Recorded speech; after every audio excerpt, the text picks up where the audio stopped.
இது பண்றதுக்கு ஒரு பாத்திரத்துல ஒரு 1/2 டம்ளர் அளவு தண்ணி சூடு பண்ணிருக்கேன். தண்ணி நல்லா சூடானதுக்கு அப்புறம் இது கூட ஒரு 1/2 டீஸ்பூன் அளவு அஜ்வைன் அதாவது ஓமம் சேர்த்துக்கலாம். இது நல்லா கொதிக்கட்டும். இது நல்லா பாதியா சுண்டி வர வரைக்கும் நல்லா கொதிக்க விடலாம். நல்லா பாதியா சுண்டி வந்துருச்சு. இதை நம்ம வடிகட்டி எடுத்துக்கலாம்.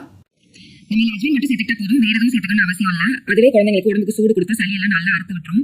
வறட்டு இருமல் நெஞ்சு சளியையும் நல்லாவே அறுத்து விட்டுரும். இது செரிமானத்தன்மை நல்லா அதிகரிக்கும். அதனால சளி எல்லாம் மோஷன் வழியா வெளியில வந்துரும். இது வந்து ஒரு ஹோம்மேட் ட்ரை பவுடர் அப்படின்னு சொல்லலாம். குழந்தைங்களுக்கு வயிறு வலி இருக்கு, கேஸ் ஃபார்மா இருக்கு, வயிறு மந்தமா இருக்கு, இன்டைஜஷன் அதாவது அஜீரணம், கான்ஸ்டிபேஷன் அதாவது மலச்சிக்கல், இந்த மாதிரி டைம்ல எல்லாம் நீங்க இதை கொடுத்துக்கலாம். நல்ல ரிலீஃப் இருக்கும் குழந்தைங்களுக்கு.